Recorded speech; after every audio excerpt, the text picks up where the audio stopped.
Nos acompaña. Bien, buenas tardes a quienes nos acompañan y quienes están pendientes de este foro virtual sobre desaparición en niñas y mujeres en El Salvador, entendiendo un fenómeno criminal.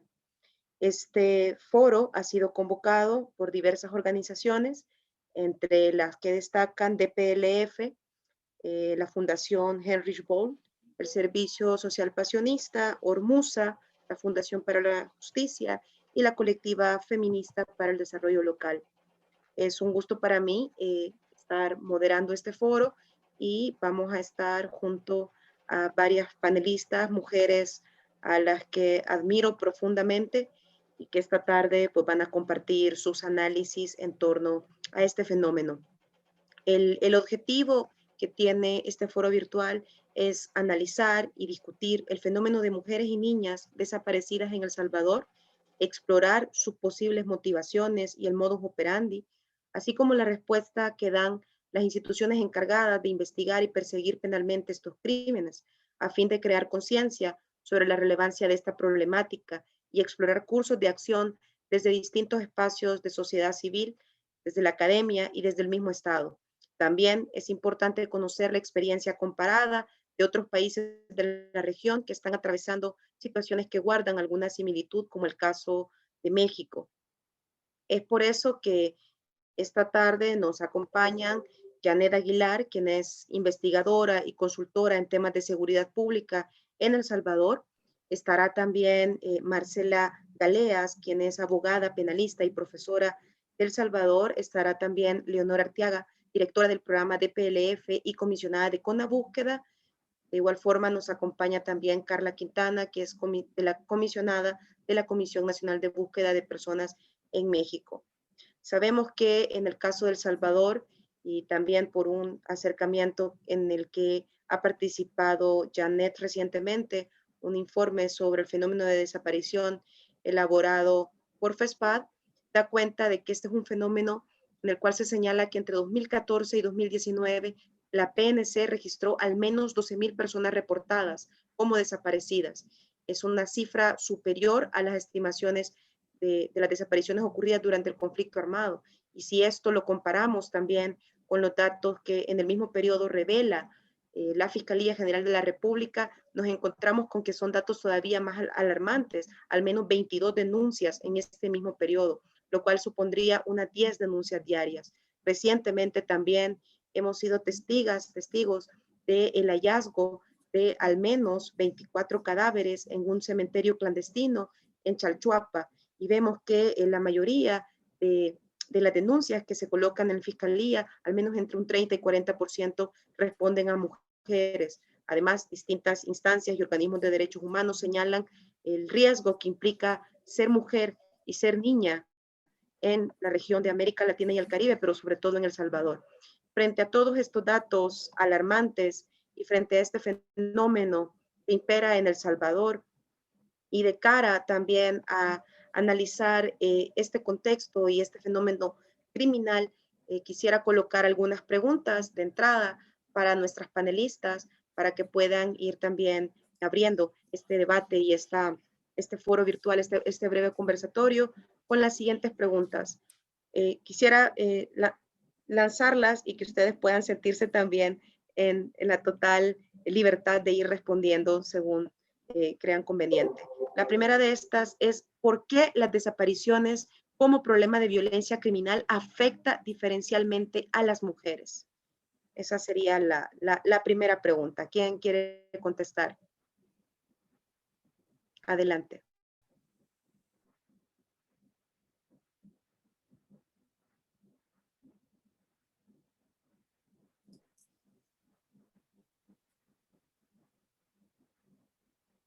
Bueno, en lo que Leonor o Janet o Carla inician, solamente informar que en el caso de Carla Michel Salas, también envía una disculpa, no va a poder acompañarnos por motivos de salud. Enviamos para ella también deseos de pronta recuperación. Así que adelante. La primera pregunta. Adelante, Perdón, Carla. pensé que alguien más había tenido tomada la palabra. A ver, yo creo que aquí tendríamos que remontarnos a igual que al feminicidio. ¿no? Evidentemente hay violencias y la violencia contra las mujeres específicamente tienen un enfoque diferenciado y tenemos que tomarlo en consideración tanto para la búsqueda como con la investigación. Así como ya es muy claro a nivel, digo, no que lo tengamos implementado en nuestros países, pero desde la teoría es muy claro que toda muerte violenta de mujer tiene que ser investigada como una hipótesis, al menos, como que haya sido víctima de feminicidio. También toda desaparición de mujer tiene que entenderse desde esta perspectiva. Nosotros desde la Comisión Nacional de Búsqueda en México hemos trabajado junto con las familias de personas desaparecidas un protocolo homologado de búsqueda que incluye un eje rector de género, que si me permiten leerles de manera breve, dice lo siguiente: toda desaparición de mujeres y niñas debe tener siempre como una hipótesis que la misma esté vinculada con otras formas de violencia de género, como la violencia sexual, la violencia familiar, la trata de personas, que creo que aquí te vamos a poner a subrayar, el feminicidio o con cualquier otro delito que pueda además tener afectaciones diferenciadas por la condición de género de la víctima. Esto creo que es fundamental, y también sumamos que toda desaparición de una mujer se debe presumir que es víctima de un delito, porque también sabemos todos los estereotipos que están alrededor de la desaparición de mujeres. Y finalmente agregar que la importancia de la perspectiva de género también hacia las mujeres buscadoras, que sabemos que en nuestros países la gran parte de los familiares que buscan a sus desaparecidos y desaparecidas son mujeres. Yo creo que con eso yo abriría la discusión de manera muy general. Dentro de nuestro registro de personas desaparecidas, el 25% de estas desapariciones son mujeres. Sin embargo, si solo tomamos menores de 18 años, la población desaparecida menores de 18 años, el 52% son mujeres. En México desaparecen 18 mujeres diarias, de las cuales se localizan cerca de 12 o 13 y las demás permanecen desaparecidas. Entonces creo que ahí es donde tendríamos que estar enfocando la discusión, entendiendo la desaparición desde un concepto mucho más amplio que la desaparición forzada, ¿no? Como digamos, la ausencia de una persona por ser víctima de un delito, cual sea que este sea, como por ejemplo, ya habíamos mencionado, la trata de personas. Yo ahí la dejaría para abrir la discusión. Gracias, Alejandra, y un saludo a todas.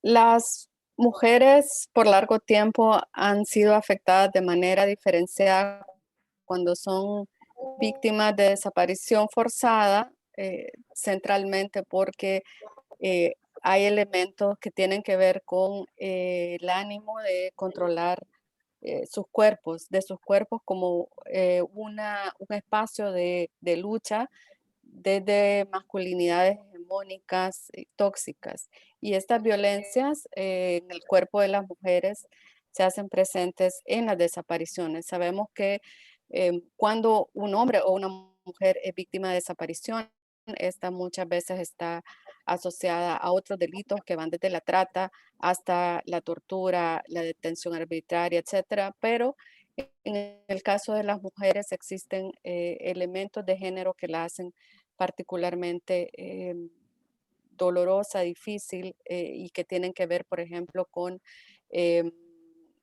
un especial sufrimiento por digamos, lo que se asocia con sus roles de género, sus roles de madre, de cuidadora.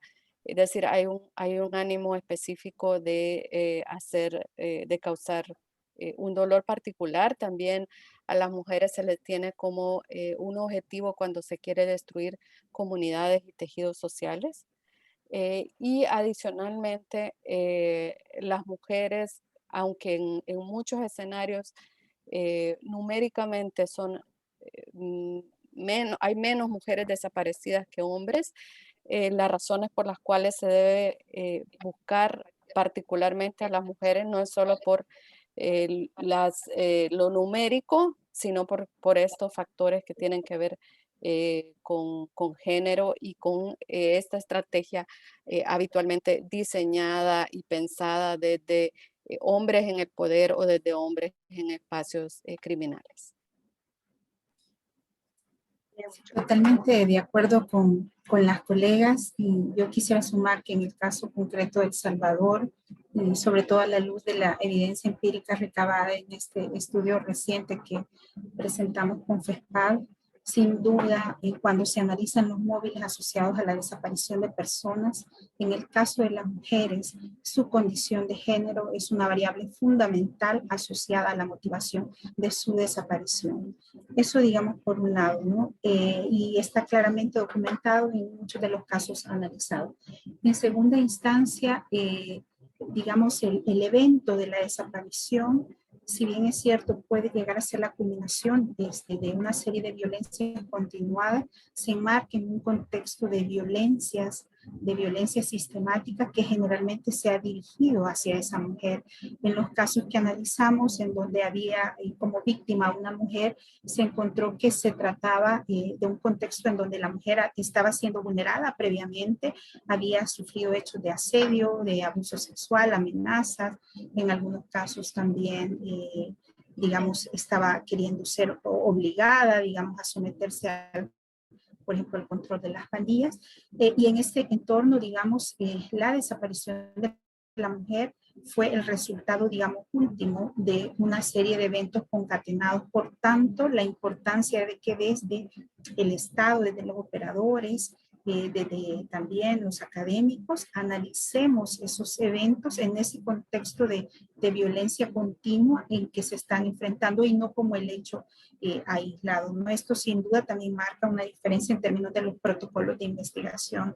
Suele también, y eso se ha documentado en los casos tanto que se han conocido a nivel de investigación judicial como también en los casos analizados, en que el tema de la privación de la mujer generalmente ha involucrado violaciones sexuales, distintas formas de tortura sexual, sodomización por parte del grupo, ¿no? En la medida en que, por ejemplo, en el caso de las pandillas, que son uno de los principales actores perpetradores de estos crímenes en El Salvador, el tema de la desaparición, la privación de libertad de niñas y mujeres es una forma de marcar territorios bajo su control, porque, digamos, se concibe a la mujer como una extensión, como un anexo de ese territorio que es de su propiedad. Entonces, muchas de las desapariciones de niñas y mujeres en El Salvador, de acuerdo a la evidencia empírica recabada, también está asociada a esa condición. Son utilizadas como trofeos de guerra por estructuras criminales para marcar poder, ejercicio de dominio en los territorios y obviamente para mandar mensajes de dominación sobre esos cuerpos, dominación sobre esas comunidades. En el caso también de muchos de los hechos documentados, estos macabros crímenes que involucran incluso decapitaciones, desmembramientos y diferentes, digamos, eventos macabros, forman parte de un ritual endogrupal, ¿no? Incluso de ritos de ingreso con el objetivo de generar lealtad y complicidad grupal, ¿no? Esto es muy claramente en el caso de las pandillas y por tanto de generar impunidad.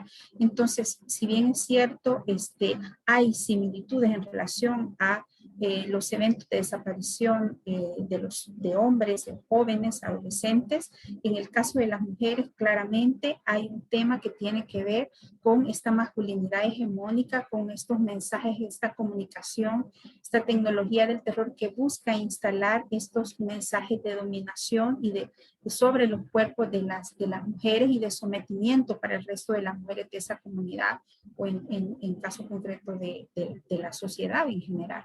Muchas gracias, Janet. Y aprovecho esta introducción que ya hacías al fenómeno también del perfil, ¿verdad? De las víctimas de ese tipo de hechos, de delitos, para hacer una pregunta directa a Marcela Galegas. Precisamente esto que ya nos mencionaba Janet en torno a este reciente informe en el que ella ha participado junto a FESPAD, pero también recientemente hemos, digamos, asistido a la indignación colectiva por el caso de Chalchuapa, ¿verdad? El descubrimiento de un cementerio clandestino en la casa de un exmiembro de la policía que hasta los últimos registros contenía por lo menos 24 cadáveres y en su mayoría eran mujeres. Sobre todo, y luego lo que se supo a través de la fiscalía es que que se estaba intentando obstaculizar esta investigación. De hecho, hemos visto cómo también un juzgado ha llamado a que se quite, ¿verdad?, de un periódico una investigación sobre esto. Pero yo quisiera preguntarle, Marcela, ¿qué nos dice este caso sobre las mujeres desaparecidas en El Salvador y cómo tendría que actuar la Fiscalía a su juicio frente a estos hechos? Buenas tardes a todas. Las disculpas del caso que no pude por problemas técnicos conectarme a la hora. Bien, en cuanto a su pregunta, el caso de Chalchuapa es bien complejo. No estamos hablando de un par de asesinatos, sino que estamos hablando de homicidios y feminicidios agravados. Según lo que había dicho el forense antes de que fuera silenciado dentro de la institución para la cual labora, había manifestado de que la mayoría de las víctimas tenía señales de violencia sexual. Entonces, no únicamente han sido víctimas de feminicidios u homicidios, sino que también de agresiones sexuales o violaciones sexuales. ¿Qué indica esto? Que estas víctimas han sido torturadas, de que no únicamente se les sustrajo la vida, sino que se les sustrajo la vida de la manera más vil posible, de una manera en la cual las víctimas les han implementado un sufrimiento máximo, las han tratado de manera discriminada y las han, según la misma fiscalía, han sido violadas las mujeres que han sido encontradas en esa fosa clandestina. ¿Qué sucede? Desde que se dio la noticia que se habían dado estos crímenes en Chalchuapa, el abordaje de estos eventos ha sido, al menos para mí, con fines convenencieros. Y cuando hablo con fines convenencieros, es decir, se ha manipulado un tanto la información y se ha dicho que estos sucesos delictivos vienen de hace 10 años. Después han manifestado que 5. El forense había dicho que los cadáveres tenían de 2 años hasta la fecha, es decir, que no es cierto que viene desde hace 10 años este tipo de crímenes. También se ha hablado que se le ha dado un criterio de oportunidad para algunos casos a quien ha sido señalado como el feminicida principal, como el autor de estas muertes. Entonces, también se ha hecho saber de que se filtró el requerimiento fiscal a un periodista, el cual hizo la publicación en una revista digital y se ha socializado esto. Es en cuanto a este que se dio ayer la resolución por un juzgado de paz para que se bajara de inmediato la nota. ¿Qué sucede? Al menos a mi criterio, ha sido manipulada la información y se ha violentado la reserva del proceso, no únicamente por el periodista, sino que también por los funcionarios públicos. El ministro de Seguridad, al momento de dar la noticia y de establecer ciertas características y ciertos parámetros de las víctimas, que no tenía que haber sido de esa forma. El fiscal del caso, que adelantó muchas condiciones del proceso y también adelantó algunas condiciones y datos del imputado que no tendrían que haber sido dados de esa forma, sin previamente consultarlos a la familia de las víctimas. Y aquí existe una situación compleja, que hasta la fecha muchos de los familiares de las víctimas aún no saben si son o no son sus parientes, porque las instituciones no se han dado a la labor de comunicarlo. No ha habido una identificación aún de muchas de las víctimas. Entonces, en esta situación estamos en esa laguna. Luego viene la publicación. Claro, la publicación que hizo la revista digital ayer, al menos a mí me parece que le faltó el enfoque de género para evitar la revictimización. Existen pasajes en esa nota que es una transcripción literal de la confesión del imputado. Existen también elementos que facilitan la identidad de las víctimas.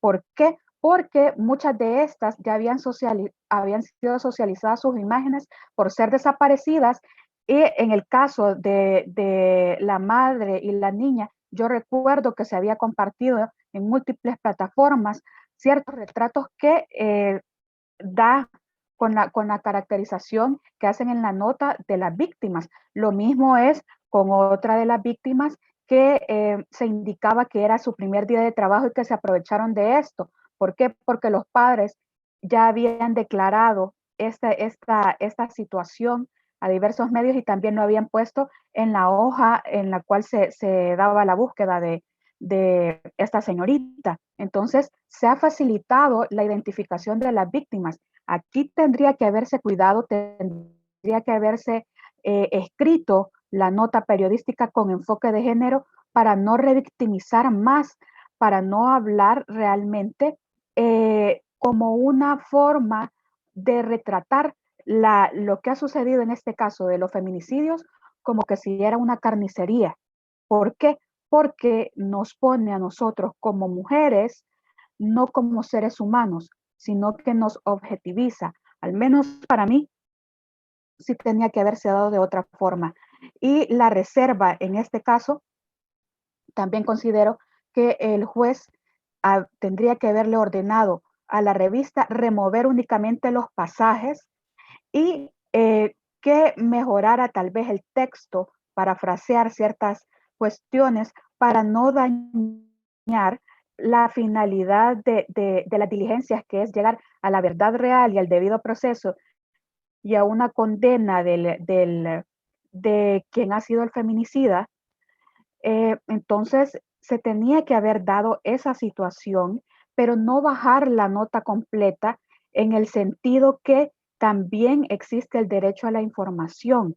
Entonces, para garantizar el derecho a la información, no es necesario atropellar los derechos de las víctimas.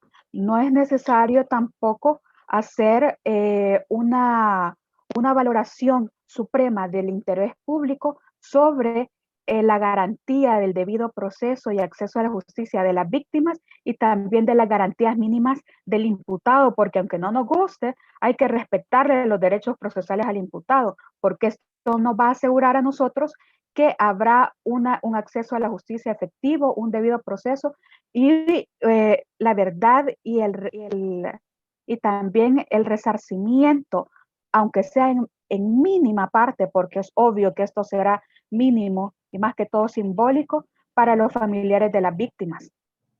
De acuerdo, muchas gracias Marcela por aclarar, ¿verdad? Son varios elementos de un fenómeno bastante complejo y este caso en particular. Quisiera ahora trasladar esta pregunta a Carla. Sabemos que México es un país complejo y que el fenómeno de personas desaparecidas se han intentado pues distintas respuestas a nivel estatal, incluida pues la aprobación de la ley sobre personas desaparecidas y la misma creación de la Comisión Nacional de Búsqueda que usted dirige. Y respecto a esto, usted ha declarado anteriormente que al menos una cuarta parte de las desapariciones se declara que son mujeres o niñas y la mayoría están en el rango entre 15 y 19 años de edad. Esto pues realmente es muy similar a lo que nos comentaba anteriormente también Marcela y que Janet también lo mencionaba y algo de lo que Leonor también ya había introducido. En este sentido, ¿por qué usted considera que este fenómeno se da de esta manera y qué diferencia hace en términos de búsqueda que se trate de una mujer desaparecida o de una niña? Muchas gracias por la pregunta. Efectivamente, quisiera retomar los datos que por supuesto no son cifras, son personas y hay decenas de miles de familias esperando que regresen a casa. En México tenemos al día de hoy reportadas más de 88,700 personas desaparecidas. Repito, que están desaparecidas más de 88,700 personas. De estas, más de 22,000 son mujeres. Estamos hablando de más de 22,000 mujeres desaparecidas y la gran mayoría de ellas, efectivamente, el rango más alto es entre los 15 y los 19. ¿No? De estas 22,000, casi 6,000 están entre los 15 y los 19 y la gran mayoría están entre los 10 y los 24 años de edad. Esto es muy importante en términos de búsqueda porque nos abre hipótesis de investigación en relación con la búsqueda de las mujeres y cómo se hace la búsqueda diferenciada o cómo se debe hacer la búsqueda diferenciada. Efectivamente se tienen que tomar en consideración las hipótesis de que su desaparición se deba, como ya mencionaba al principio, por motivos de género. Y no solo, digamos, escuchaba yo con atención a mis colegas del Salvador, ¿no? Evidentemente también existen acá hipótesis sobre que las jóvenes, principalmente las jóvenes, sean desaparecidas, ¿no? Secuestradas, sustraídas, desaparición por particulares, con diferentes nombres que se pueden tener por miembros de la delincuencia organizada para estar, digamos, para que permanezcan. No me gusta utilizar la palabra, pero digamos, así se le ve dentro de la delincuencia como trofeos, ¿no? Como ya lo decían mis colegas. ¿Existen esas, digamos, información en ese sentido? Sí, pero también se abre una hipótesis muy fuerte de trata de personas. Trata de personas no solo dentro del país, trata sexual dentro del país, sino también existen indicios de que pudieran ser incluso sustraídas y digamos, pasadas en este caso a los Estados Unidos, ¿no? Hay diferentes hipótesis y por supuesto que entonces la búsqueda de una mujer de 15 años en ciertos estados de la República Mexicana nos lleva a pensar que es más factible que sea víctima de trata sexual, por ejemplo, que un hombre de la misma edad desaparecido en otro estado de la República, que puede ser incluso también para reclutamiento armado forzado, ¿no? Entonces, creo que lo que nos permiten foros como el que me invitan el día de hoy, que yo agradezco mucho, es a reflexionar desde el punto de vista internacional y nacional sobre qué entendemos por desaparición, ¿no? Porque creo que ha sido normalmente muy acotado a las desapariciones forzadas y cada vez más estamos viendo en nuestros países que el fenómeno, visto de manera más amplia, pues tiene efectos similares en términos, digamos, el efecto claro de la desaparición, pero tiene motivaciones distintas y esto no quiere decir, aquí hay que ser muy claros, que necesariamente sean delincuencia organizada actuando por sí sola, sino también es posible que en muchos casos con connivencia y colaboración de agentes estatales, ¿no? Entonces creo que eso es lo que hace más compleja ante la pregunta que me haces, Alejandra, en términos de búsqueda, pues no solo es la búsqueda per se de una persona, en este caso de una mujer, de un adolescente, sino entender los contextos en los que estamos buscando para poder tener pues mayor posibilidad de tener un hallazgo efectivo y por supuesto aquí recordar que se les busca con vida, ¿no? Escuchaba, pues ha sido internacionalmente reconocido el caso al que se refería Marcela, ¿no? Que lamentablemente las víctimas se encuentran sin vida, pero creo que en el caso específicamente de mujeres, en todos, digamos, en el caso de desaparecidos siempre se les busca con vida, en el caso de mujeres además hay una hipótesis o hay elementos para pensar que es mucho más probable además que se les encuentre con vida por estas hipótesis que se abren. Muchas gracias, Carla. Quisiera ahora pasar con Leonor, precisamente por su experiencia como comisionada de Conabúsqueda, y precisamente porque esto que mencionabas, Carla, tiene que ver con que también la desaparición, cómo la hemos venido definiendo, ¿no? Y cómo la venimos entendiendo. Pero sabemos que también en el caso de El Salvador es un fenómeno histórico y es una deuda que también permanece abierta, ¿no? Esta impunidad con el pasado. Y en ese sentido también quería consultar, Leonor, en su experiencia, ¿cuáles considera que son los hechos del pasado que guardan esta similitud con el presente? De alguna manera es como si el pasado nos alcanzó eh, en ese sentido. Gracias, Alejandra. Sí, es muy doloroso que estemos hoy discutiendo fenómenos de personas desaparecidas en El Salvador de nueva cuenta. Entonces, entendíamos que era un crimen que se había cerrado cuando el país pactó una paz, una democracia, una nueva institucionalidad. Y entendíamos que El Salvador había llegado al convencimiento de que este tipo de crímenes no debían ocurrir de nuevo en su historia, nunca más. Sin embargo, hemos visto que en los últimos años, con matices distintos, que Janet podrá explicar mejor, pero finalmente desapariciones han venido ocurriendo, ¿no? Estas desapariciones, bueno, hay distintas hipótesis, la mayoría se asocian con desapariciones vinculadas a la actividad de pandillas y crimen organizado. También hay desapariciones relacionadas con violencia doméstica, es decir, violencia de género en el ámbito privado de mujeres, y también hay desapariciones donde se ha sabido que hay participación de actores estatales, especialmente policías, militares, en el marco de estrategias de seguridad eh, altamente represivas, militarizadas. Este conjunto de desapariciones que han venido ocurriendo, si bien tienen modos operandi distintos, eh, no sé hasta qué punto podemos hablar que se trata de prácticas o de políticas, al menos políticas no escritas, pero lo que sí es cierto es que estas desapariciones guardan algunas similitudes con lo que ocurría durante el conflicto armado. ¿Qué ocurría durante el conflicto armado? Bueno, todo el aparato del Estado, es decir, desde la más alta jerarquía del Estado, se organizó eh, para desaparecer personas que consideraba como enemigos políticos.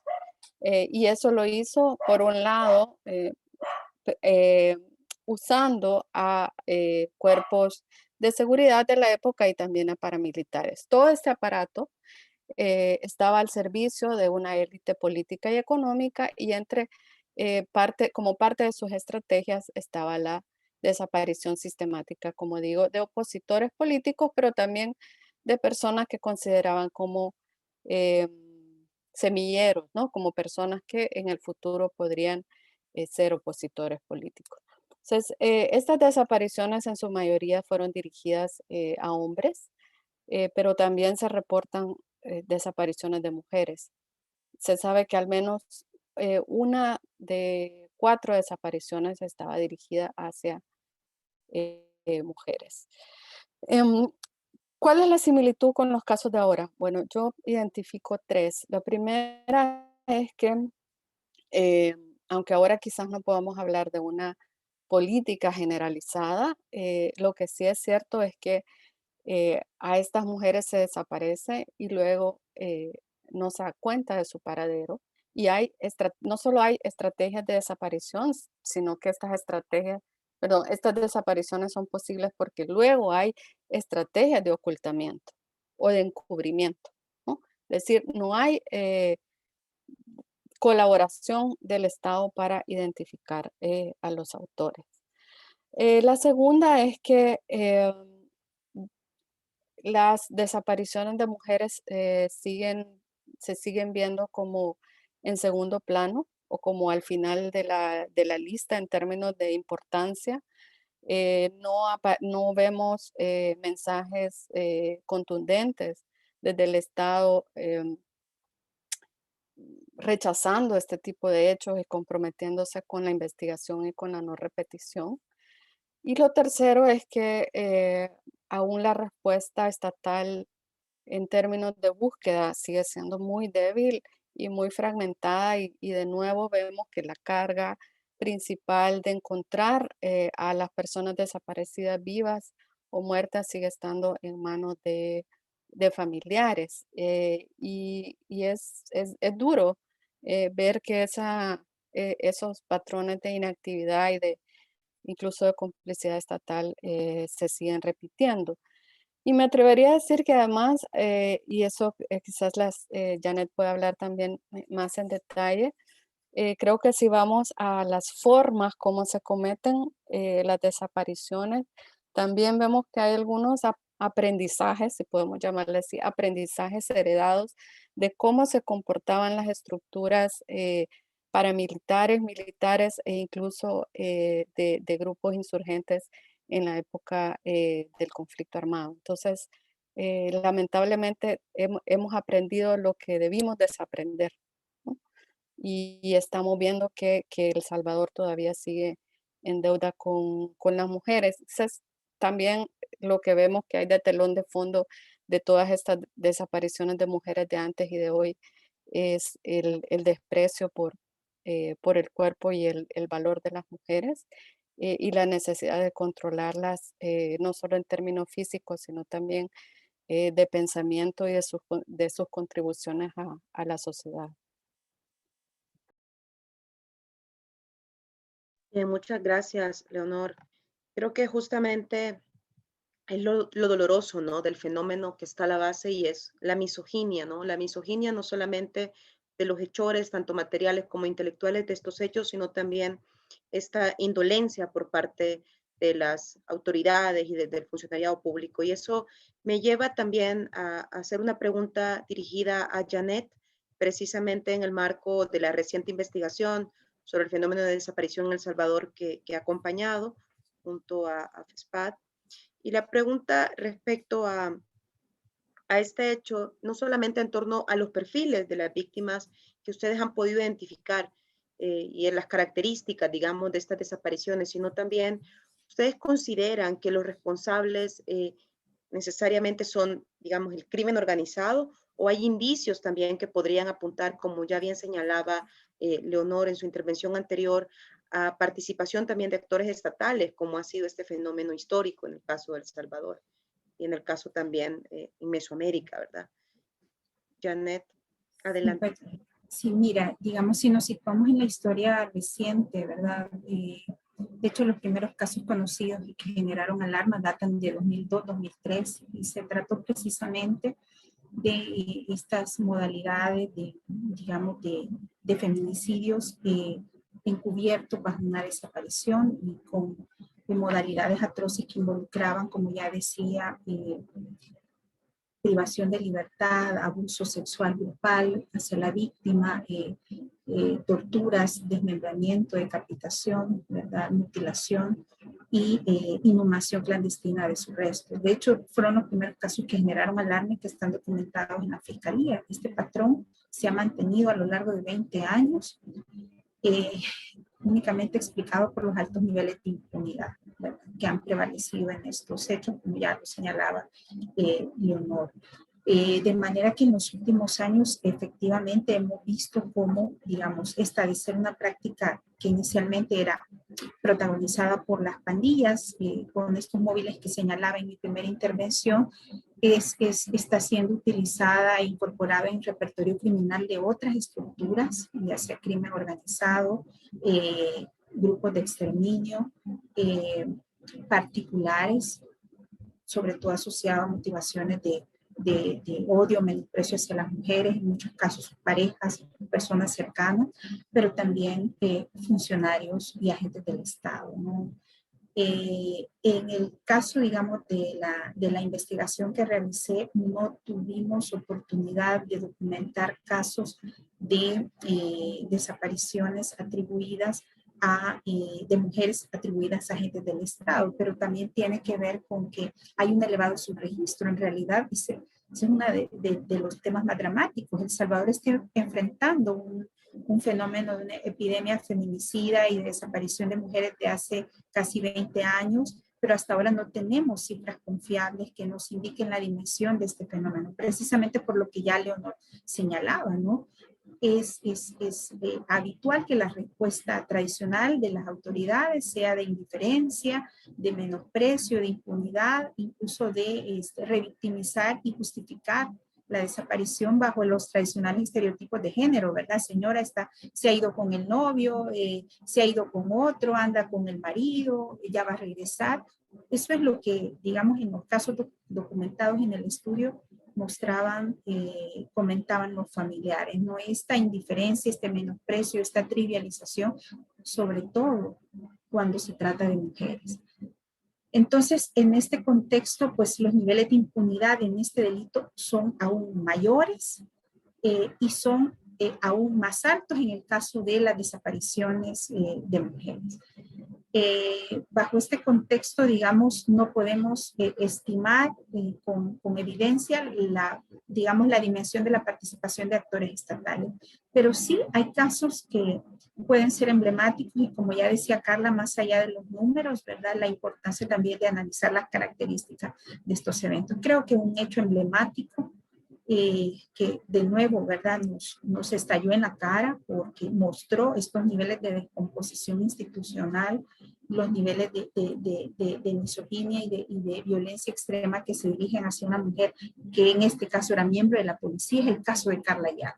¿Verdad? El caso de Carla Ayala da realmente para analizar múltiples dimensiones de cómo estas formas tan extremas de violencia hacia las mujeres se llevaron a cabo incluso en este caso por otros de sus compañeros bajo la tolerancia e encubrimiento de casi toda una unidad policial élite que estaba en el momento de su privación, de la privación de libertad, de los abusos que presuntamente también sufrió antes de que fuera privada de libertad, y luego el encubrimiento en torno al hecho que obviamente indica como toda una corporación policial, y hay suficientes elementos para señalar esto, obstaculizó incluso la investigación del hecho, ¿verdad? Distorsionó elementos probatorios como las cámaras, manipuló testigos, hubo dificultades para que los fiscales pudieran acceder a una serie de información. Es decir, es un caso que hoy día, digamos, está todavía resuelto en términos de que hay un actor, en este caso perpetrador principal, que aparentemente huyó favorecido por el apoyo de sus compañeros, de otros miembros de la policía, incluyendo los propios oficiales. Entonces, digamos que este caso muestra, digamos, estos niveles, pero sobre todo estos niveles de violencia invisibilizada, porque sin duda este caso salió a la luz, pero yo creería que como estos hay muchos otros. Por ejemplo, en mi relación con, digamos, el tema de seguridad y en mi, digamos, conocimiento del funcionamiento, por ejemplo, de la policía, he conocido, por ejemplo, de casos viejos que nunca salieron a la luz de mujeres aparentemente trabajadoras sexuales que eran llevadas precisamente a la sede de esta unidad donde desapareció Carla Ayala por grupos de policías, y luego estos grupos de exterminio las asesinaban y las desaparecían. Estos son testimonios, por ejemplo, de elementos policiales que, digamos, comentaban que estas estructuras estaban desapareciendo, en este caso trabajadoras sexuales, desde hace, estamos hablando de década y media. Entonces, de nuevo, ¿no? La impunidad ha asegurado repeticiones de los hechos, y sobre todo cuando se trata de víctimas con este perfil, ¿no? Mujeres pobres, niñas, adolescentes que viven en situación de exclusión, que viven en condiciones de marginación, de vulnerabilidad social y económica, como lo muestra también el caso de Chalchuapa, y que viven en comunidades estigmatizadas por la presencia de pandillas.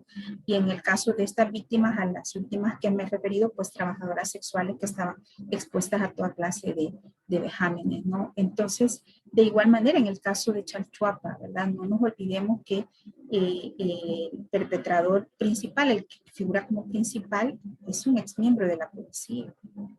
Entonces, que además obviamente se muestran unos niveles de crueldad, de deshumanización extrema, que asusta, pero la naturalización con que este hombre ejecutaba mujeres, secuestraba, engañaba, ejecutaba mujeres y las enterraba, y fue una práctica que se dice data de hace 10 años, ¿verdad? Y hasta ahora no podemos estimar el número de víctimas. Entonces, de nuevo, son delitos silenciados, de los que nadie habla, sobre todo cuando se trata de víctimas pobres.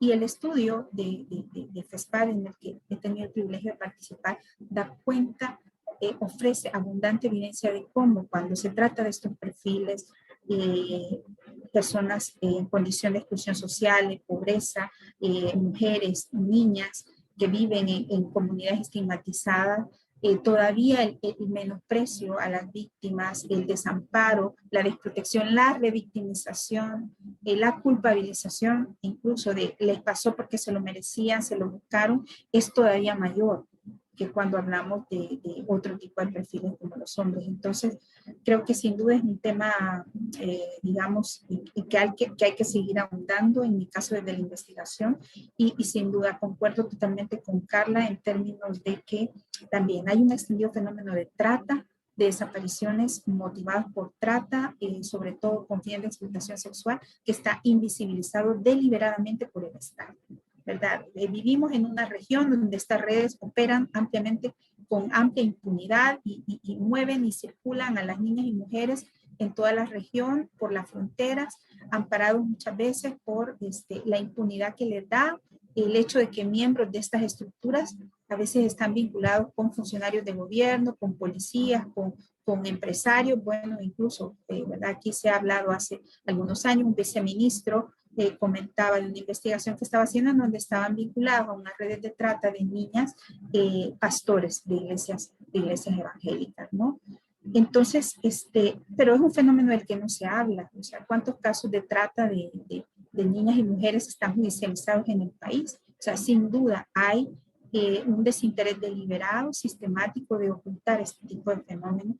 Yo no dudo que muchas desapariciones estén asociadas a este móvil. De hecho, en inicio de mi carrera conocí de casos, estando en la fiscalía, de niñas que eran secuestradas, son en departamentos fronterizos de El Salvador con Guatemala, y luego aparecían en prostíbulos de Guatemala. Yo no creo que esta práctica haya desaparecido, más bien me parece que ha proliferado, pero hasta ahora el Estado salvadoreño ha estado indiferente. Muchas gracias, Janet.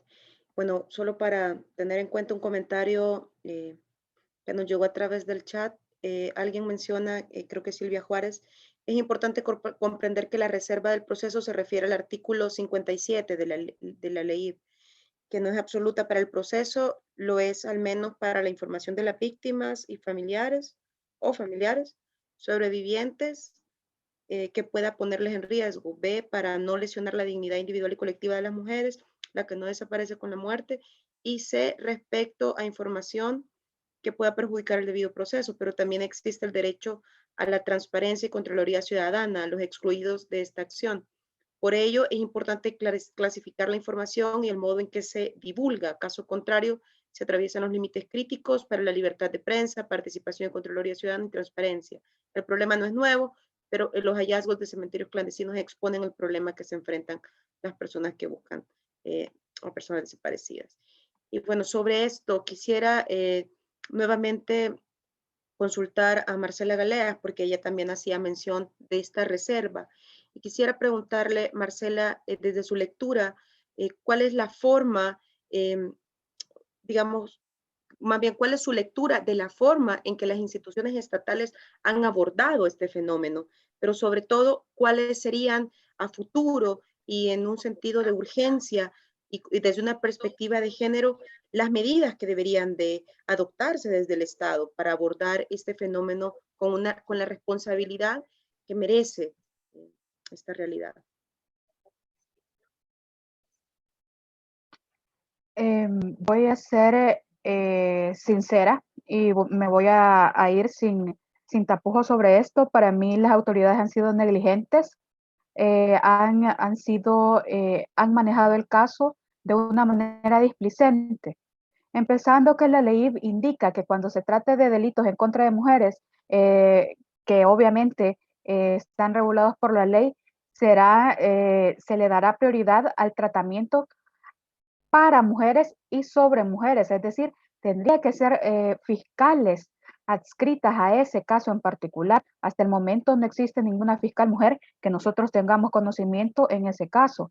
Las primeras declaraciones las dio el ministro de Seguridad y el ministro fue bastante displicente en algunas situaciones, es más, llegó a justificar el tema de los desaparecidos y tal como mencionaba Leonor, mencionó hasta estereotipos de género para justificar algunas desapariciones. De ahí vemos de que el fiscal del caso en su momento, antes de judicializar el caso, mencionó que le habían dado criterio de oportunidad al asesino, al sujeto activo del delito. Entonces, cuando ya habían mencionado que había confesado voluntariamente. Entonces, ¿cuál es la finalidad de darle un criterio de oportunidad a la persona que se le imputa la autoría de los crímenes cuando ya está colaborando? Esa es una de las, al menos a mí, me dejaba esa pregunta. ¿Por qué se le están dando un criterio de oportunidad cuando él mismo ha confesado esta situación? ¿Por qué habría que darle un beneficio? La otra situación es el manejo que se le ha dado en cuanto a la diligencia de investigación. Aquí realmente no sabemos si se han llevado a cabo todas las diligencias o el protocolo en el caso de feminicidios, es decir, cómo se han realizado los levantamientos, los reconocimientos, las autopsias, cómo se lleva la cadena de custodia. Y entra la duda, ¿por qué? Porque hace algunas semanas empleados del Instituto de Medicina Legal hablaban de que les había llegado un memorándum en el cual no les ordenaban que realizaran las autopsias como el protocolo de medicina legal lo establece, sino que únicamente realizaran reconocimientos forenses de manera superficial. Esas son las palabras que utilizaron los empleados.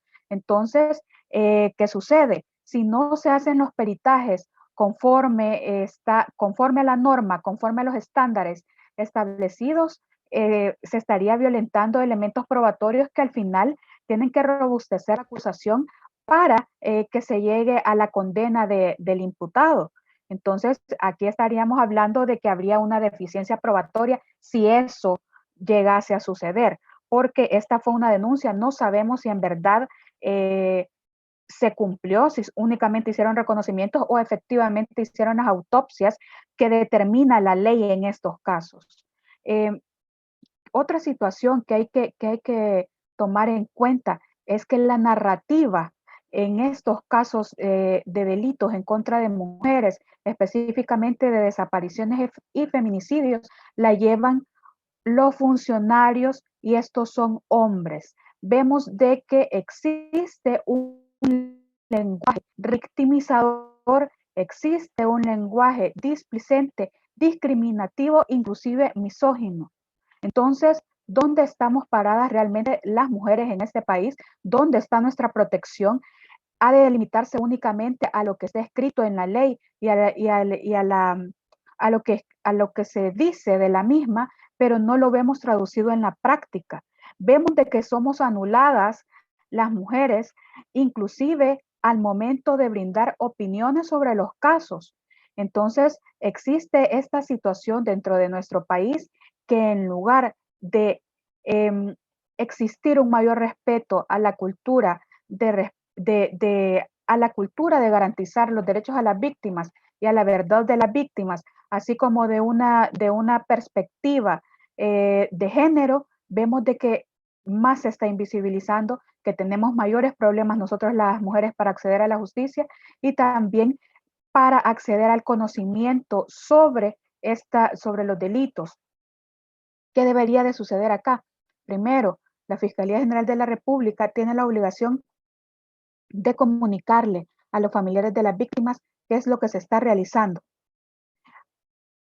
Primeramente, debían haber identificado a las víctimas y darles partes a sus familias. Hasta el momento no se ha hablado nada de eso. Existen muchas personas que a través de redes sociales, al menos a mí, me llegan mensajes directos preguntándome qué pueden hacer, a dónde pueden acudir, que ellos sospechan de que uno de sus familiares puede estar ahí, pero que no existe un registro de víctimas, que no existe un registro de desaparecidos en el cual ellos pueden ir a consultar y pueden saber el proceso de investigación que se lleva.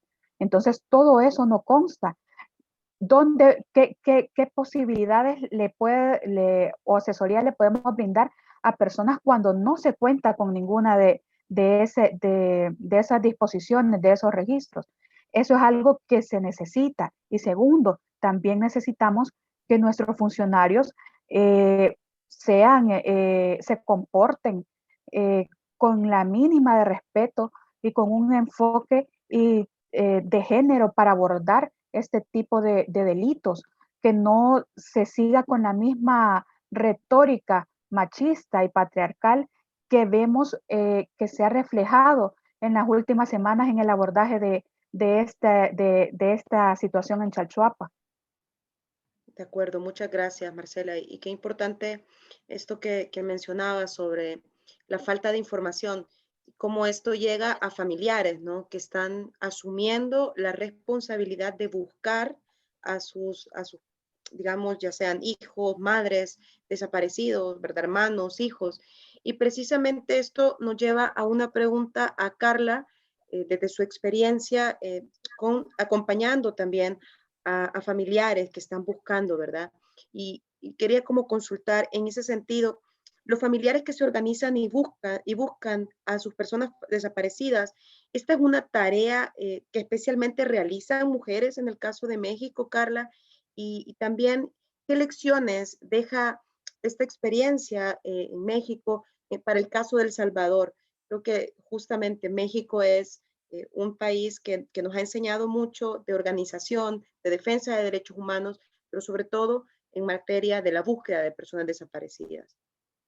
Sí, muchas gracias por la pregunta, Alejandra. Y creo, y aquí con todo el respeto, porque no puedo yo hablar por las mujeres, las madres, sobre todo madres desaparecidos, hablaré desde mi experiencia y lo que yo he observado. Sí, diría yo, más del 95% de las personas buscadoras en México son mujeres y la gran mayoría de ellas son madres. Hay algunas hermanas, algunas esposas, parejas, ¿no?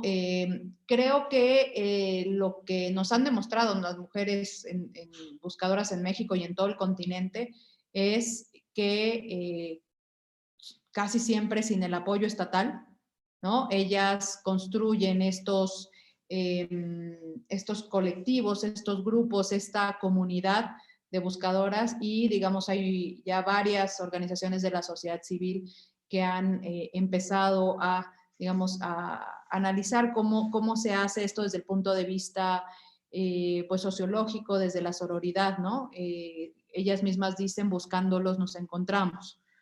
Y en México nosotros tenemos noticia de aproximadamente al menos 120 colectivos de familiares de personas desaparecidas. Esto evidentemente no existe una obligación de pertenecer a un colectivo, pero sí muestra digamos, esta necesidad de aglomerarse para fortalecerse en la búsqueda de personas desaparecidas y pues han sido ellas quienes han principalmente pues, iniciado, ¿no? las búsquedas en terreno, sobre todo, de sus hijas e hijos. Y son ellas, aquí es lo que creo que hay que subrayar, quienes también, porque normalmente las pensamos solo en terreno, ¿no? O sea, solo en búsqueda en terreno, cuando en realidad la Comisión Nacional de Búsqueda no existiría sin el impulso de ellas. O sea, ellas han logrado, después de años, en caso de muchas de ellas décadas, construir una institucionalidad, una respuesta desde el Estado. La obligación de búsqueda es del Estado, pero sabemos que en nuestros países no necesariamente esto ha sido así siempre, ¿no? Y la construcción, en el caso de México, de una ley de víctimas en 2013, de una ley en materia de desaparición forzada y por particulares en 2017, la creación de las comisiones de búsqueda. México es una federación, entonces tenemos la nacional y las estatales, tenemos 31 comisiones estatales, ya nada más nos falta una, ha sido por impulso de las mujeres buscadoras. Entonces creo que todavía falta mucho en términos de política pública y de análisis sociológico del impacto, no solo en terreno, sino en política pública que han hecho estas mujeres que recordemos, y aquí mis colegas lo han dicho de diferentes maneras, quienes se enfrentan son mujeres normalmente con, digamos, una cuestión de interseccionalidad, ¿no? Muchas de ellas mujeres, pobres, con varios factores de discriminación y se enfrentan a un sistema patriarcal, ¿no? Heteronormativo. Entonces, creo que eso es lo que tenemos que empezar a poner, digamos, mayor énfasis porque es donde podemos entender, no justificar, por supuesto, sino poder entender para poder combatir todos estos estereotipos y todas estas respuestas o faltas de respuestas por parte del Estado visto como un abstracto, ¿no? Bien, gracias, Carla. Y esto pues también me lleva a retomar un poco lo que ya nos venía comentando Leonor y en torno a esto de las que buscan, ¿no? ¿Quiénes son las que buscan? En el caso de El Salvador, sabemos que en los últimos años, tanto madres como familiares, en su mayoría mujeres, también defensoras históricas, ¿verdad? De la verdad y de la memoria, que no han cesado de buscar a sus hijos y familiares desaparecidos durante el conflicto armado, han ido muriendo sin tener respuestas y sin respuestas a sus demandas, Leonor.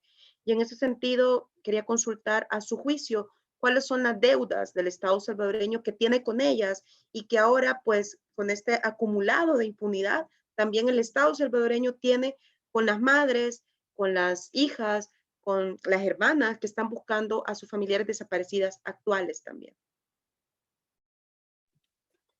Gracias. Sí. Como Estado de El Salvador, le debemos aún a las familias que aún no encuentran a sus familiares desaparecidos en el conflicto armado. Son, en términos jurídicos, son desapariciones que siguen ocurriendo, en tanto no se encuentre a la persona desaparecida. Y en términos históricos, morales y de derechos humanos, se les debe dar una respuesta. Eh, mm,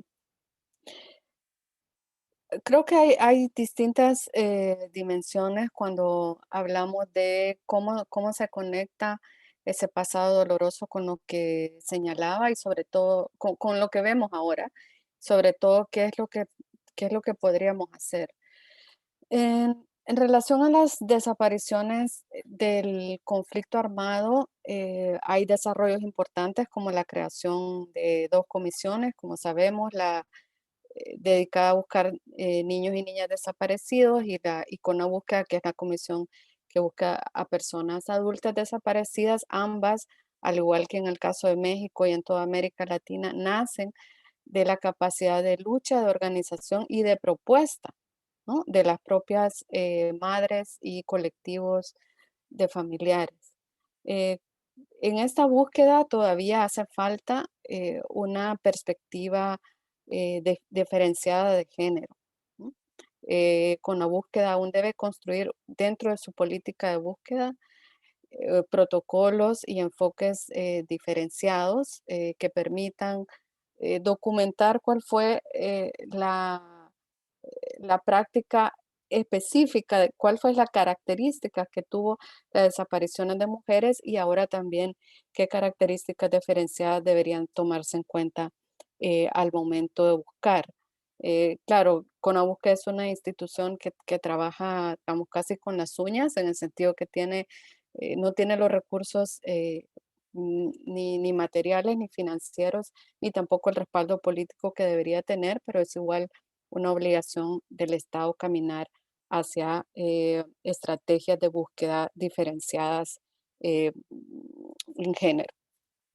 Además, también, eh, y vinculándolo con la situación actual, hoy para las desapariciones del presente no existe una institución especializada en búsqueda. Por ahora la Fiscalía de El Salvador tiene la facultad, tiene ambos deberes, el deber de búsqueda y tiene a su vez la obligación de investigar a los responsables de los delitos y procesarlos. En ese sentido, en la fiscalía, dentro de la fiscalía ha habido desarrollos importantes también, iniciativas importantes en los últimos años que yo quiero resaltar. Estas iniciativas han sido, por ejemplo, la creación de un protocolo de acción urgente, es decir, un protocolo para la búsqueda inmediata, sobre todo pensando en búsqueda en vida. También la Fiscalía ha creado una unidad especializada de fiscales sobre desaparición de personas y además la Fiscalía y otros actores del Estado trabajaron para crear una nueva figura penal, ¿no? Que es básicamente desaparición para particulares y no solo desaparición donde haya un actor estatal. Y además está en camino la creación de un registro de personas desaparecidas. Entonces, dicho esto, pese a todas estos desarrollos que son básicamente eh, normativos, ¿no? O de estructura, la realidad nos dice otra cosa, nos dice que todos estos desarrollos no han tenido un impacto significativo en crear un verdadero sistema, ¿no? Que actúe de manera coordinada y que dé una respuesta que esté a la altura de lo que el fenómeno y las víctimas necesitan. Entonces, ahí hay mucho por hacer. Em, Tercer punto, quiero decir que esta tragedia de las nuevas desapariciones forzadas o las desapariciones actuales en El Salvador aún requiere mucha investigación y la comunidad internacional debería comprometerse a apostarle a que haya más, digamos, a que se desarrollen nuevas hipótesis y a que distintos actores sociales, academia, sociedad civil, las mismas instituciones del Estado puedan invertir en nuevos diagnósticos. Por supuesto, no se trata de estudiar el fenómeno ad infinitum, estudiarlo mientras también se asume la búsqueda. Y lo último es que creo que es importante en El Salvador que la sociedad civil tenga una actitud de escucha activa, ¿no? Que ponga su oído de cerca con las víctimas y que pueda de esta manera sintonizarse con el fenómeno y tratar de encontrar vías para apoyar a las víctimas de distintas maneras. Debiese haber más litigio desde sociedad civil, más apoyo psicosocial, debe haber alianzas entre las organizaciones clásicas de derechos humanos y las organizaciones de mujeres y feministas en El Salvador para tener esas miradas especializadas. Eh, Cierro diciendo que sería fantástico en El Salvador tener una alianza como la que ocurrió en Guatemala hace un tiempo, la Alianza Rompiendo el Silencio, que fueron 3 organizaciones distintas, una de atención psicosocial, otra jurídica, otra más feminista, que se pusieron a trabajar para básicamente romper el silencio relacionado con la violencia sexual ocurrida en el conflicto armado y entre otras cosas, esa alianza derivó en el litigio exitoso del caso Sepursar. Claro, eso además implicó una alianza con fiscales y jueces y juezas que estaban dispuestas a tomarse su papel en serio.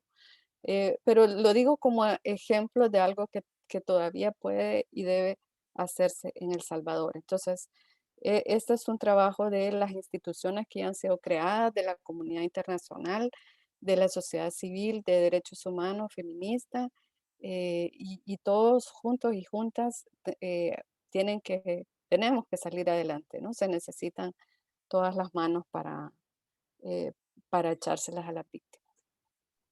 Muchas gracias, Leonor. Y creo que esta última parte que ya usted apuntaba tiene que ver justamente a cómo construimos, ¿no? En medio de un fenómeno tan complejo, en medio de una realidad también y de un mal tan cotidiano, la impunidad, la vulneración de derechos humanos y la falta de responsabilidad y de asumirlo por parte del Estado, digamos, en ese sentido, quisiera plantear esta última ronda ya para ir cerrando a las panelistas que hemos tenido esta tarde. Preguntarles también a ustedes, Janet, Carla, Marcela, tal cual como planteaba Leonor, ¿verdad? Como esta propuesta que ella decía, una alianza, ¿verdad? Una alianza desde distintos sectores, de distintos ámbitos de defensa de derechos humanos.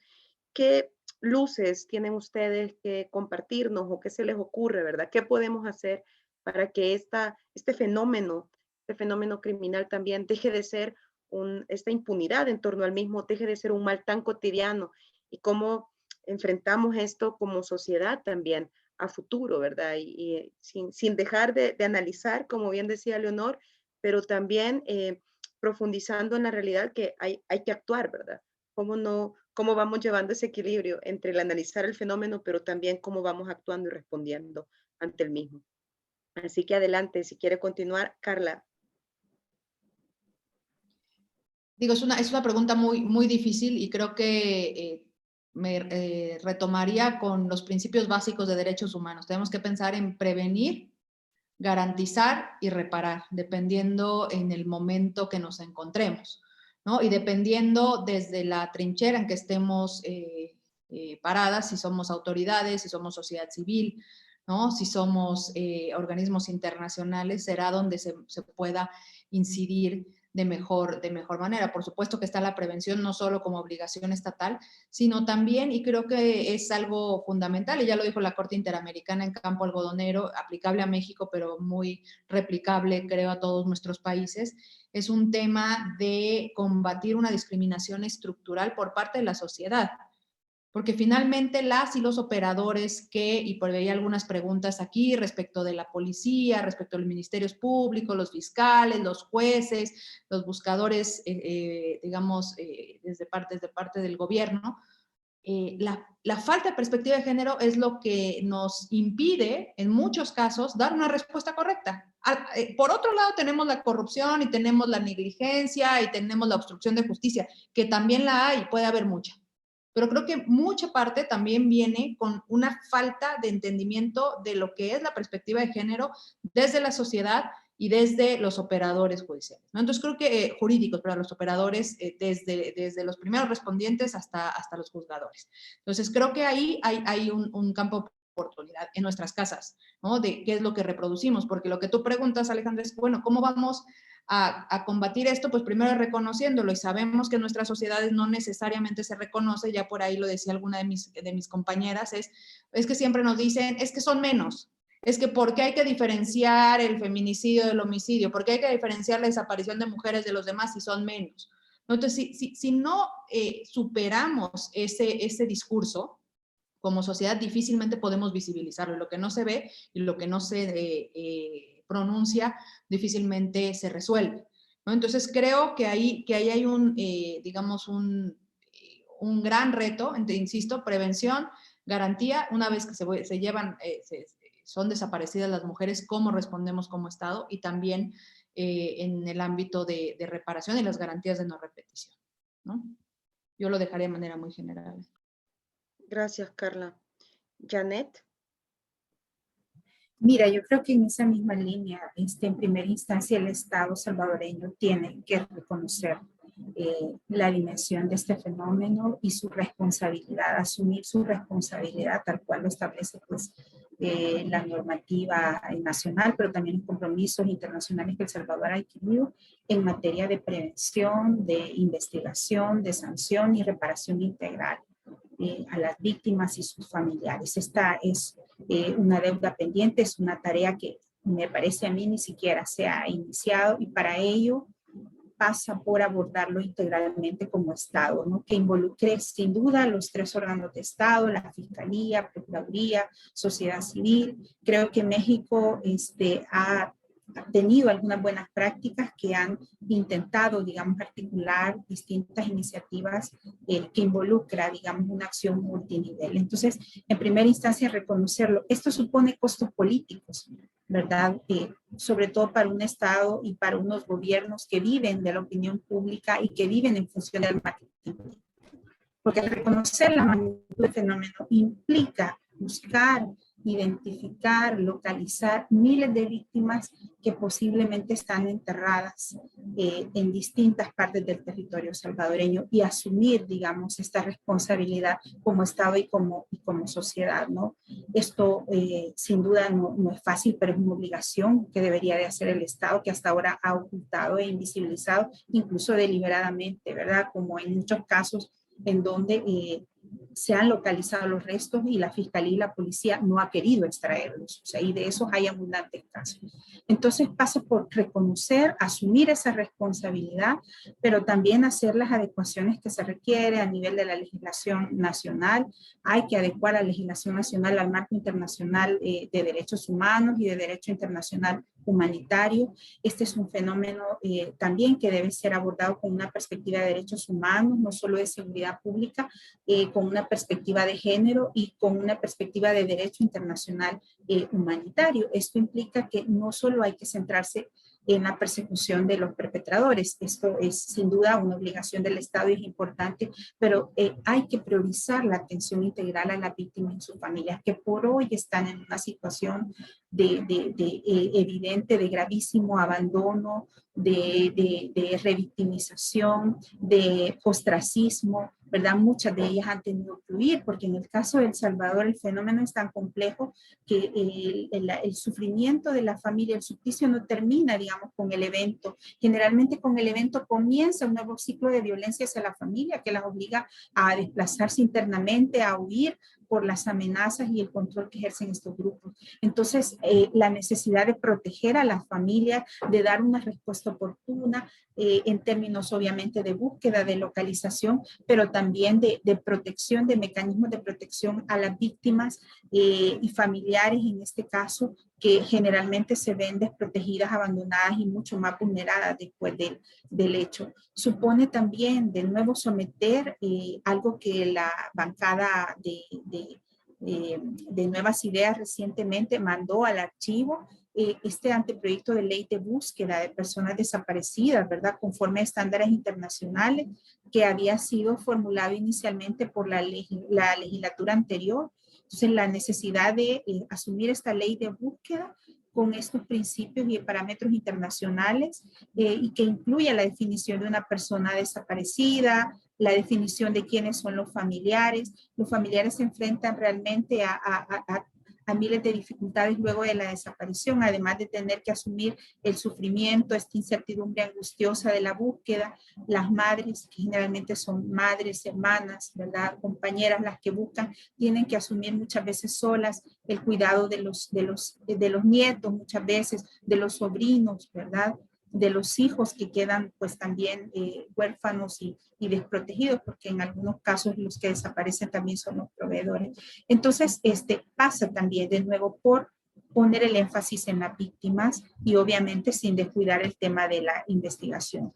Ahora, en materia de investigación hemos avanzado, como dice Leonor, un poco, pero es insuficiente y las capacidades institucionales son bastante débiles, ¿verdad? Para la investigación en estos casos. Y en el caso de la investigación, sobre todo de desapariciones de mujeres, feminicidios de mujeres, sí se requiere fortalecer esas capacidades investigativas, incorporar la perspectiva de género, aplicar realmente los protocolos diferenciados en función de la condición de género de la víctima, que es algo que hasta ahora no se está haciendo. Hemos tenido casos gravísimos en donde las mujeres fiscales se están revictimizando, digamos, a las familias, están incluso obstruyendo la investigación de desaparición de otras mujeres y en algunos casos también echando a perder el proceso, ¿verdad? Hay casos que se documentan también en el informe que son gravísimos de cómo la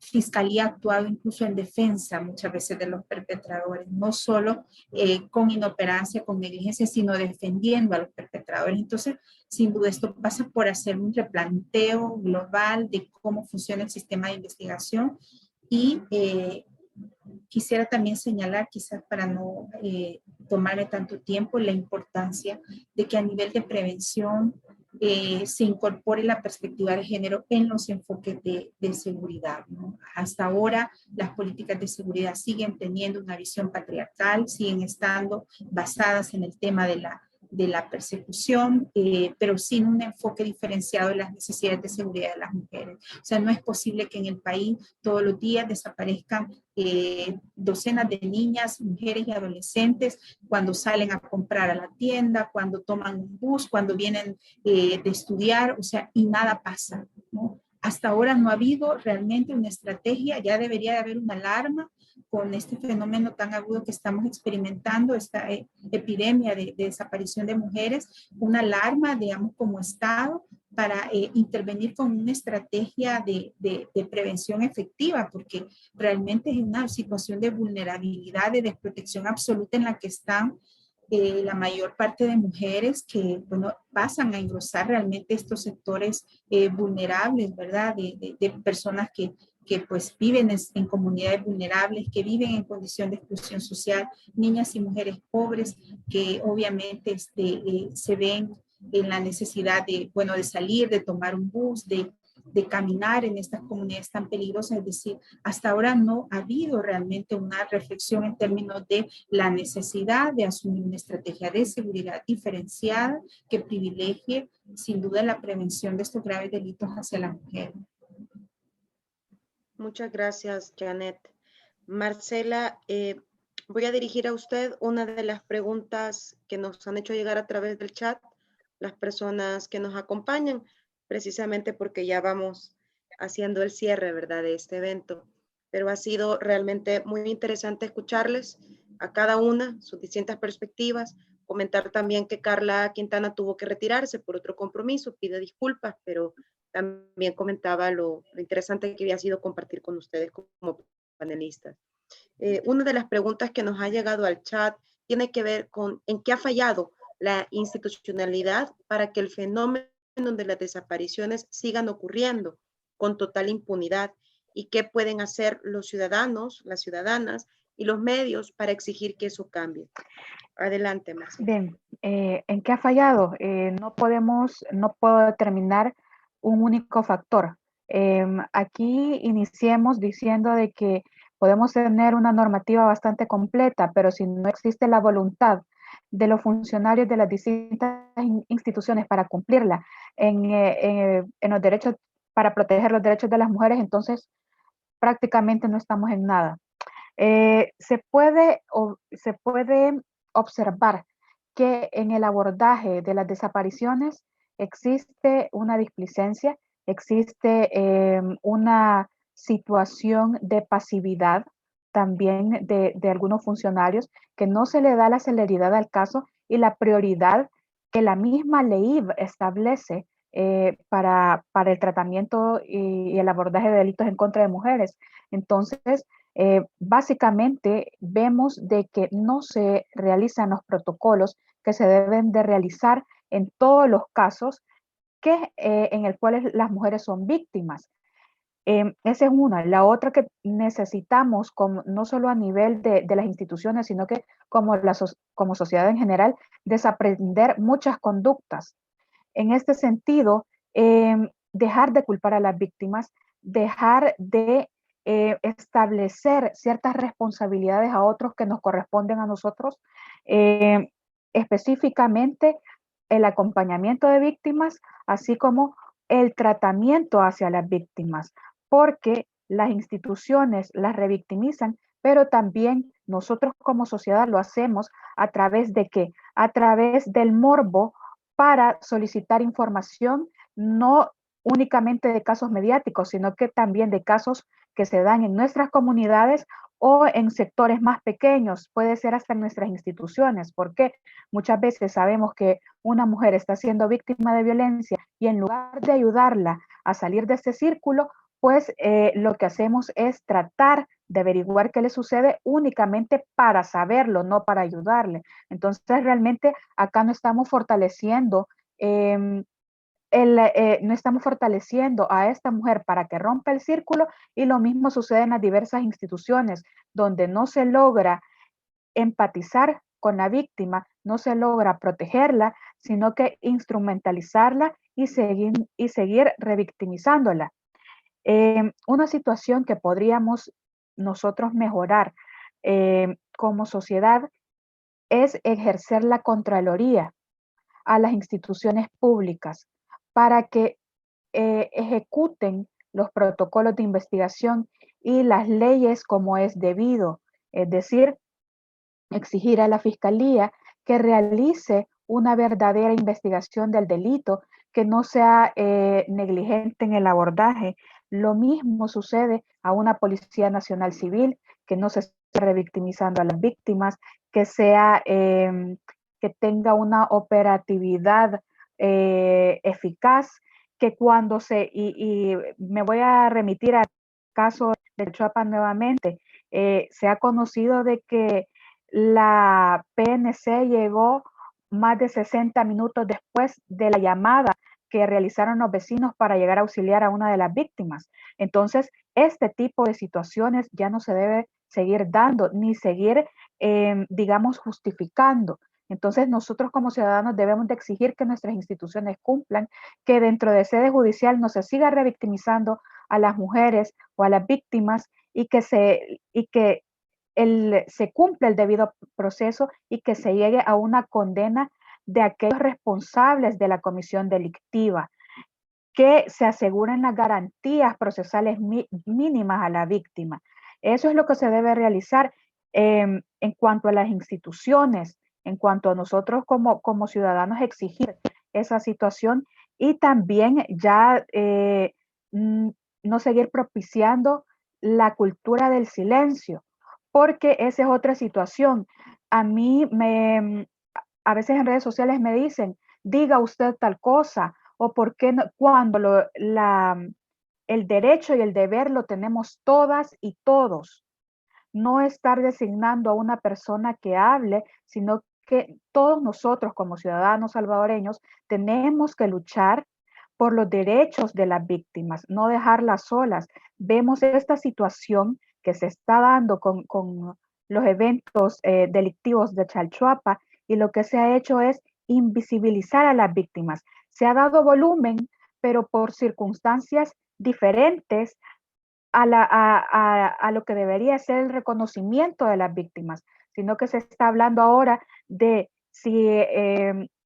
cómo actúan los funcionarios, cómo actúan los periodistas, pero no se está hablando de lo importante, que es que se garantice esa protección a los familiares de las víctimas y que se llegue a una condena por los hechos cometidos en Chalchuapa. Muchas gracias, Marcela. Quisiera compartir con ustedes otra pregunta que nos llegó al chat. Quisiera pedirle a Leonor si nos puede apoyar respondiendo. La pregunta dice de la siguiente manera: ¿podría considerarse como una falta por parte del Estado la falta de seguridad y la difusión acerca de estos delitos que afectan los derechos de las personas? Leonor, adelante.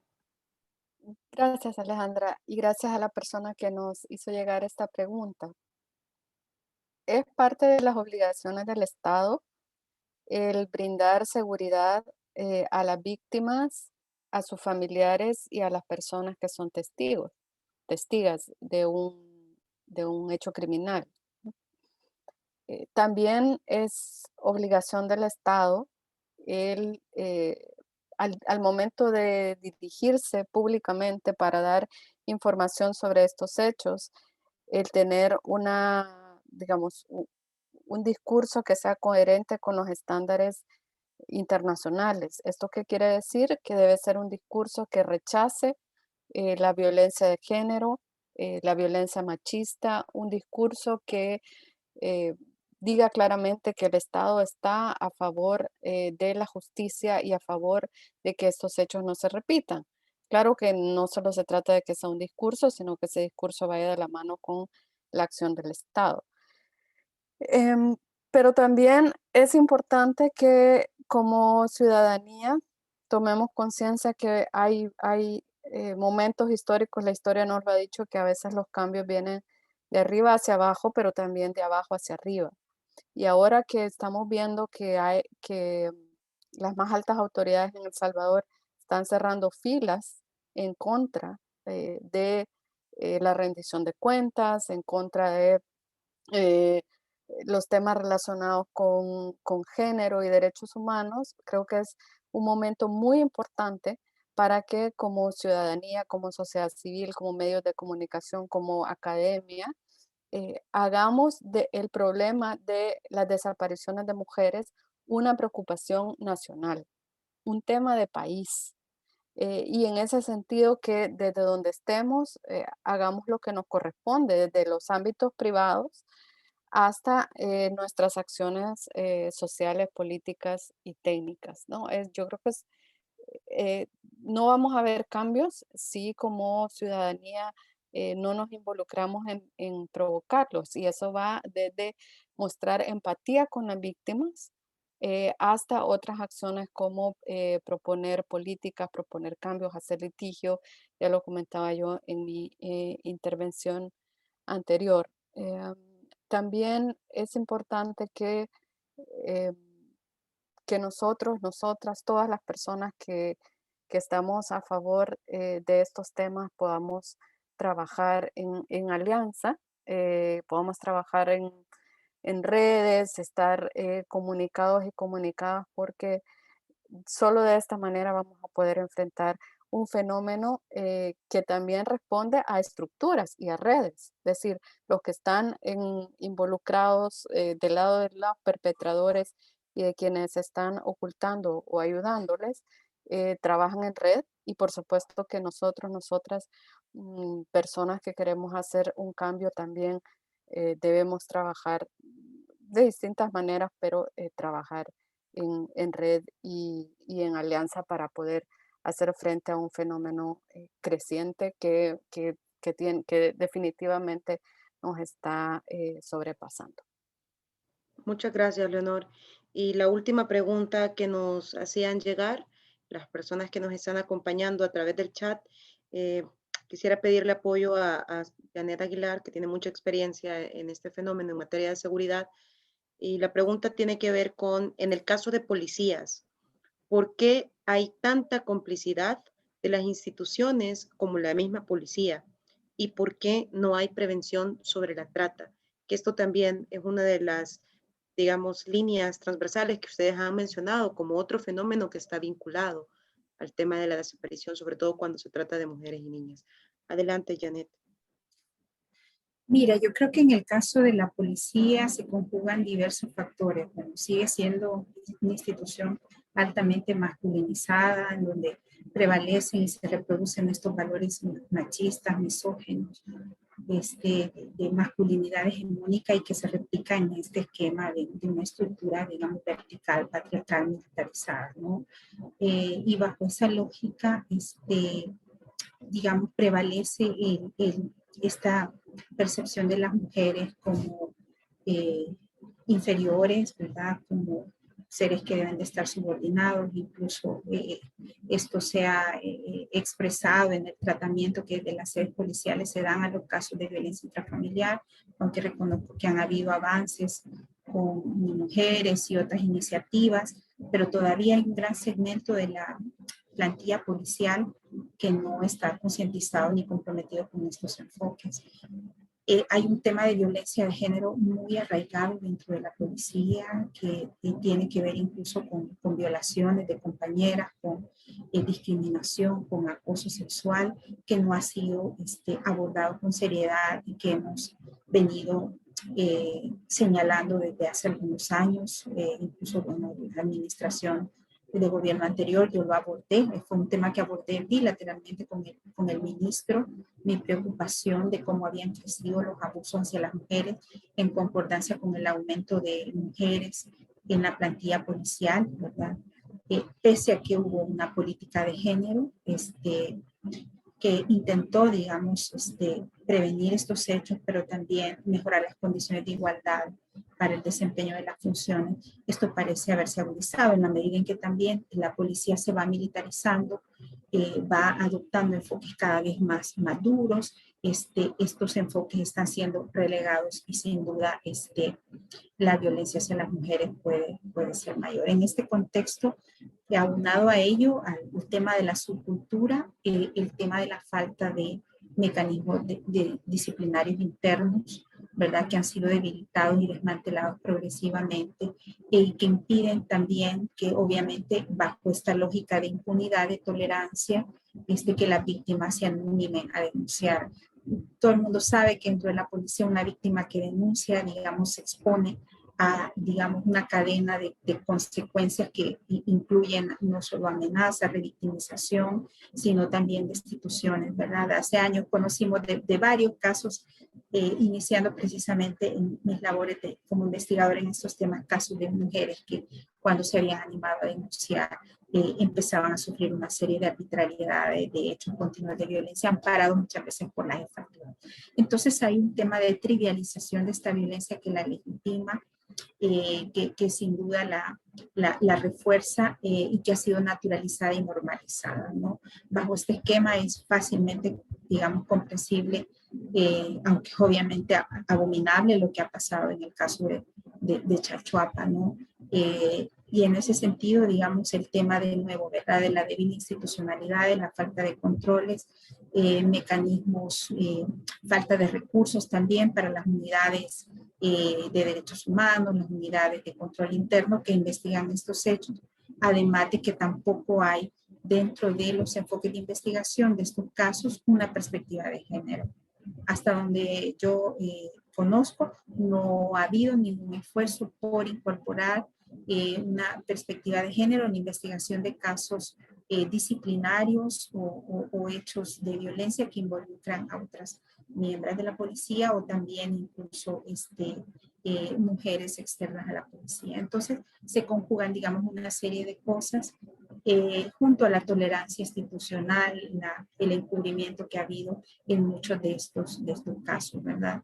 Esto me parece a mí, exacerbado en un contexto en donde también ha habido una política de dejar hacer, de dejar pasar, bajo la lógica de justificar digamos, diversos enfoques de choque en materia de persecución del delito. Entonces, esto, digamos, por un lado. No sé la otra pregunta, Alejandra, si me la recuerdas, que se me escapó. Era sobre trata, si se consideraba que esto estaba vinculado, ¿por qué no hay prevención, digamos, sobre trata?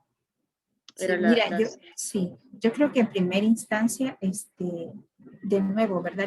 Al igual que el tema de la desaparición de mujeres pasa por visibilizar el fenómeno, por, digamos, analizar la normativa, por capacitar a los operadores, pero también yo creo que un obstáculo fundamental ha sido que en este delito están vinculados a veces funcionarios o miembros de las élites económicas, empresariales, élites, digamos, religiosas, como ya lo decía, se hablaba de que incluso algunos pastores vinculados a la trata con fines de explotación sexual, y bueno, élites políticas. Han salido a la luz algunos casos, ¿verdad? En donde funcionarios han estado también involucrados en estos hechos, periodistas incluso prominentes de algunos medios de comunicación, pero ha habido, digamos, más allá de algunas capturas y demás, no se ha profundizado. ¿Por qué no se ha profundizado en estos casos? Se dice, por ejemplo, hoy día que con el tema de la pandemia han proliferado otras modalidades de delitos sexuales, como por ejemplo la trata de niñas en donde se ofrecen servicios sexuales a domicilio. O sea, y detrás de esto aparentemente hay gente también, grupos de poder vinculados al gobierno, a ciertas élites económicas. O sea, ¿por qué no se investiga? Pues precisamente porque las mujeres siguen viéndose, menospreciándose, viéndose como seres inferiores, digamos que no tienen el mismo valor que los hombres, y hay un tema de naturalización de estos hechos. Entonces, en este contexto, digamos, estos y otros delitos se facilitan. Hay un elemento de cultura de la violencia muy extendida que se expresa en distintas formas y manifestaciones también en la manera en que nos relacionamos, en la forma en que también como sociedad estamos reaccionando frente a esto. Como ya decía Marcela, hay una gran tolerancia también e indiferencia de la sociedad. Tenemos que asumir una responsabilidad también en general como sociedad salvadoreña. Hemos tolerado y hemos sido indiferentes al clamor de las víctimas. Las víctimas están solas. Entonces pasa también por trabajar, como ya también lo señalaba Leonor, en distintos ámbitos y niveles, ¿verdad? Incluyendo también asumir desde cada uno, cada una en nuestro ámbito un compromiso mayor con estos temas. Muchas gracias, Janet. Y bien, nos hemos extendido un poco de la hora que considerábamos íbamos a llegar con el foro. Ha sido muy interesante escucharles. Quisiera pedirles que en sus próximas intervenciones también podamos ir cerrando. Voy a darle la palabra a Leonor y posteriormente también a Marcela y por último a Janet también. Adelante, Leonor. Cuando hablamos de la obligación del Estado de investigar las desapariciones de mujeres con enfoque de género, suelen surgir los reclamos de por qué no investigar las desapariciones de hombres. o qué pasa con los hombres, o por qué se les deja de lado, o no se les considera igualmente importantes. Quiero decir dos cosas. Primero, en términos de estándares internacionales, la obligación del Estado de investigar con debida diligencia las desapariciones en las que hay un elemento de género es distinta. Hay un deber de investigación reforzada. ¿Eso qué quiere decir? Que cuando hay un elemento de violencia de género presente, de discriminación estructural, esas investigaciones de esos casos deben ser una prioridad por sobre otras. Y eso no es una discriminación en contra de los hombres, eso es al revés. Es una forma de atender la discriminación estructural en contra de las mujeres. Lo segundo es que es muy importante que entendamos todas, lo comprendamos adecuadamente y sobre todo las y los funcionarios, es que las investigaciones cuando desaparece una mujer y delitos conexos a las desapariciones, las líneas de investigación no se pueden y no se deben centrar en las relaciones personales y el estilo de vida de esa mujer. Y eso también lo ha dicho la Corte Interamericana de Derechos Humanos, lo ha dicho el Grupo de Trabajo sobre Desapariciones Forzadas. Según estos estándares internacionales, parte de la debida diligencia en estos casos es que quienes investigan no se basen en estereotipos, en prejuicios de género que impliquen cerrar determinadas líneas de investigación del caso. Es decir, ni siquiera considerar otras hipótesis, centrarse, por ejemplo, en esto que hemos hablado de que, no, seguro se fue con su novio, se fugó, ¿no?, con su pareja, es un adolescente rebelde y se fue, etcétera, etcétera, ¿no?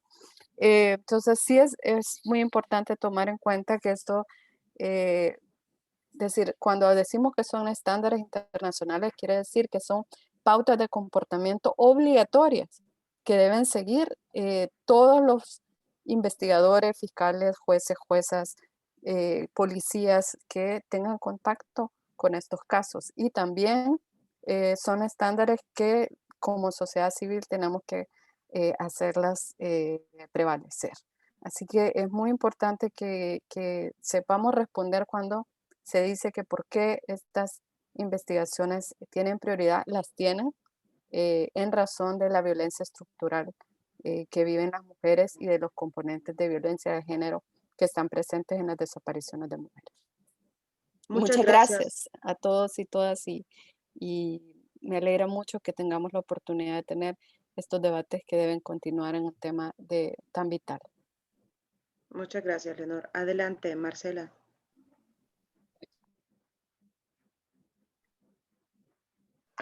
Bueno, para finalizar, creo que es importante que como sociedad nos unamos, pero no estoy llamando a la unidad únicamente de palabras, sino que empecemos a concientizarnos de que ya tomemos una labor activa y un compromiso para cambiar la narrativa en el abordaje de este tipo de delitos.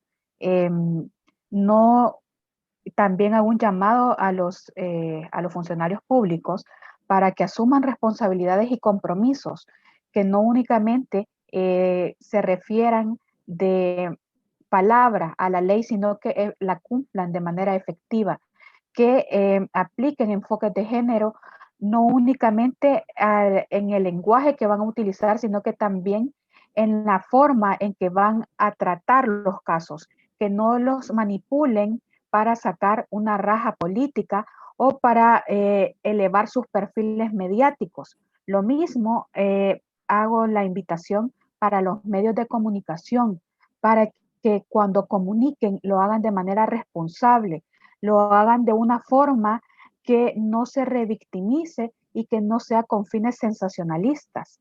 ¿Por qué? Porque en esto nos van a ayudar a todas las mujeres, primero, a no ser vistas como objetos y a las víctimas a tener el respeto debido para su caso y para sus familias también. eso creo que sería la forma en que me voy a despedir. Les agradezco a cada una de ustedes y también a las personas que nos están sintonizando. Espero volvernos a reunir pronto. Así que mi agradecimiento para cada una de ustedes. Muchas gracias, Marcela. Janet, también si quisiera pues cerrar.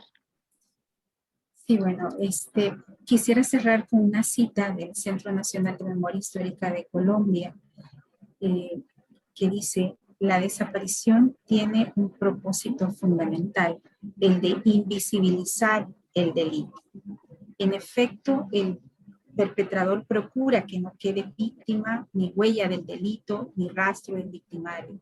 Se empeña por eso en ocultar de la faz de la tierra la existencia de una persona.